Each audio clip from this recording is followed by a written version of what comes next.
Alright guys, welcome back to the channel. Just thought I'd do another update, and this time, guess what it is? Yeah, you got it right.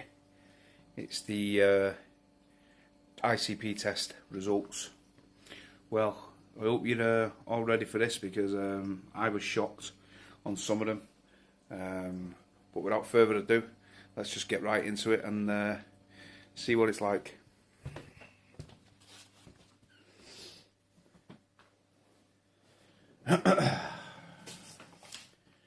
Right then. Here we go, guys.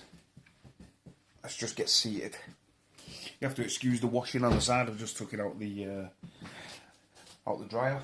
So let's get started with this.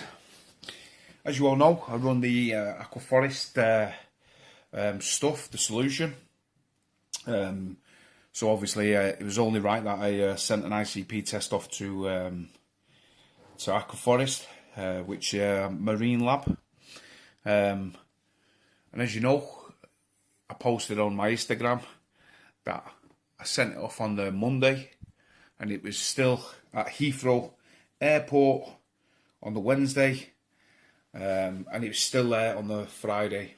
I received it back, I think it was last Wednesday. So I've just been basically doing a bit of reviewing, bit of understanding, I suppose, of what these parameters are, and before I came out and told you all about it. As you can see, everything, this part here, manganese, molybdenum is high. That is a metal. It is found in your tanks, in stuff, and in seawater, but that is high. And then we move on to the nickel, lead. All of these are in green, so that's good when it's all in green. Tin, all that, titanium, vanadium, which is because I don't do water changes, that is at 0. Now that should basically be up. So I've had to order some vanadium, but because of what we're going through, everything is all not shipping out, or it's, you know, in Europe, and shops haven't even got it in stock. So it's trying to figure out on what we can do. But here's where we come into the problems. Phosphorus now, I run my phosphate high anyway, around 0.06 to 0.909, something like that, roughly in that ballpark. And basically, so I knew that was going to be high anyway. 0.033 in phosphorus, which subsequently comes up to 0.10 in phosphates, PO4. Now, obviously, going into this, I knew that was going to be about right. But then, what I couldn't understand was when I did my testing on my Hannah checker, I tested it 3 times, because just to be safe. And the average that it came out at was 0.04 ppm. So that got me thinking, if this is 0.10, you know, what could be the issue, you know? So after doing some research, I found out that these testing facilities that we use, obviously they're not just going to they charge you £30, they're not just going to do my test and then that's it. They're going to be testing maybe 10, 15, 20, you know, God knows how many they receive. And I thought about it, and I thought, well, they're not going to be flushing the system through every time they do these tests. So I'm thinking, has my parameters been mixed up with others in the system? Because, like I said, I tested the phosphate, and it was 3 times, and it came back. One came back 0.03, one came back 0.06, and the other one came back 0.04. So roughly of an estimate of about 0.05-ish, 0.04 on average. So this is what I'm going off. And that was 3 times I tested it on the same day that it came back. Then we moved down to the iodine. Now the iodine is reading 0.350. If you can see that, 0.1350. Now, I've just shown you my tank just then. And if it had that much in it, I'm telling you now, there is no way those corals would be looking like that. It's an impossibility. Basically, that's like double what the recommended dose of what you should be having in your tank. So that got me back up, and I thought, there's no way, you know, this can't be right. You know, it's just doesn't make sense. Then we move on to the lithium. Lithium, obviously, is in batteries and in machinery of some sort, you know, motors, etc. I stripped my tank, checked every component in it, spent hours looking to see if there was any rust, and there isn't anything whatsoever. I've checked every screw, every bolt, and everything seems okay. So this is another one where I'm, you know, thinking to myself, is this right? You know, I just couldn't figure it out. It basically confused the living hell out of me. But as for all the other metals that you would think would be in some sort of leaching of things like tungsten, you know, tin, stuff like that. Silicone, this is another thing. This is how we know that the spotless water is good. 0.417. I believe the range is 0.012 to 2.100. So that's like a quarter of what's the worst case scenario. So that's pretty good. And like I said, the tin, the titanium, tungsten, I would have thought that all these would be registered in if it was some sort of metal leaching. Zinc is good. Everything else seems to be on track. The calcium, 423. Magnesium, 1338. Now, coming on to test kits, I don't use my HANA calcium checker because they are just way off. But that is a pretty good ballpark, because I'm usually getting 440 on the Salifert test kit, averaging 440, 430. So that came back pretty conclusive. The magnesium I thought was a little bit low, 1338. I usually think when I do the testing, it's about, I do the testing with the Red Sea on the magnesium. Seems to get consistent, so I thought that's coming in about 1400 to 1450-ish. So obviously a little bit low on there.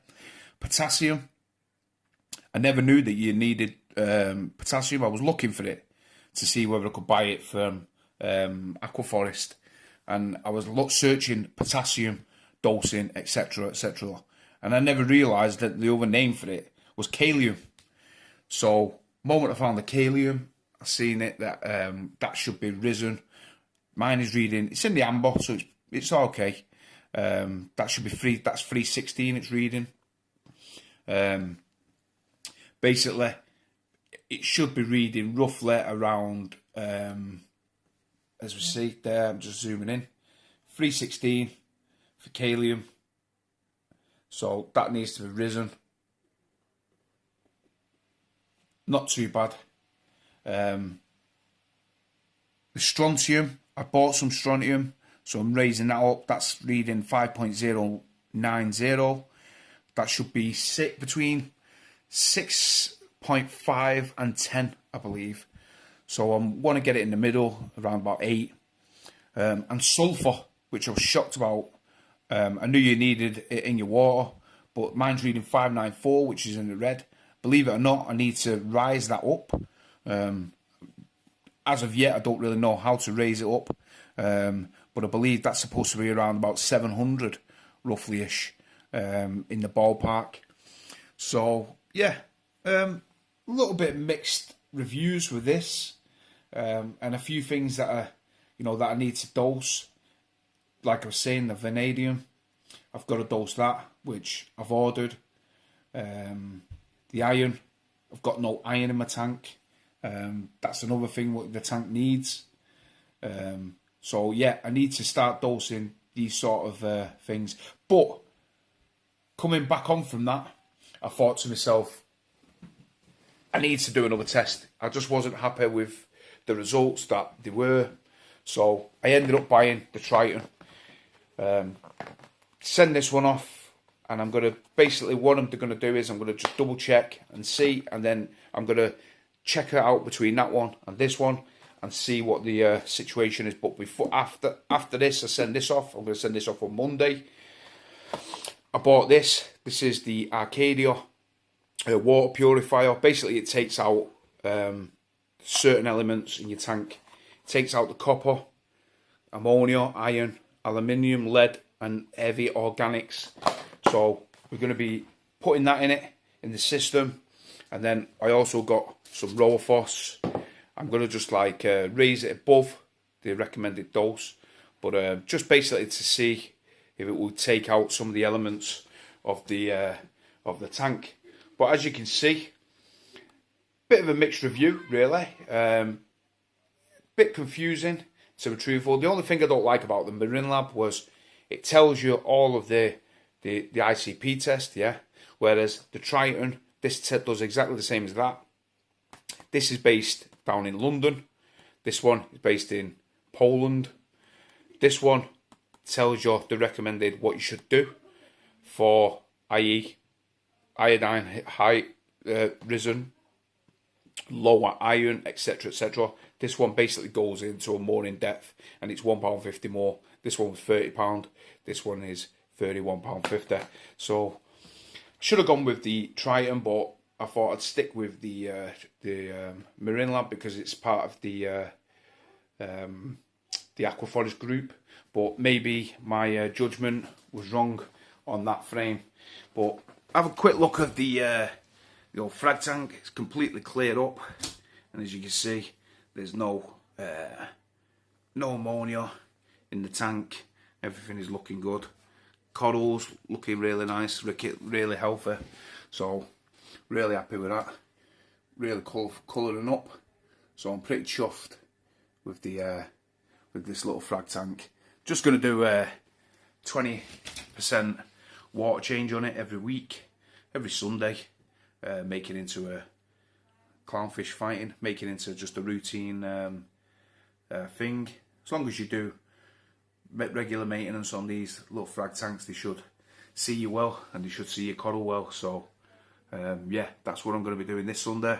20% water change, and yeah, basically sending off that ICP test for the Triton. But like I said, just a quick video, and what to expect with the Marine Lab if you send one of these off. But mixed reviews, but overall generally happy with the way it is. Just a few little things I've got to sort out, but I'm hoping that this polyfilter will sort it out, and the Rowaphos, and then send this lab test off just to get double check. And then once this one comes back, I will get through to you and do another check-in, log-in with you and see how you are. But as you can see, the tank certainly doesn't look like it's been poisoned. Doesn't look like it's in any ill health. But we will see when the other results come back, and I'll get back to you with those results. So thanks for watching, and click the like and the subscribe, and I'll see you on the next video. Cheers.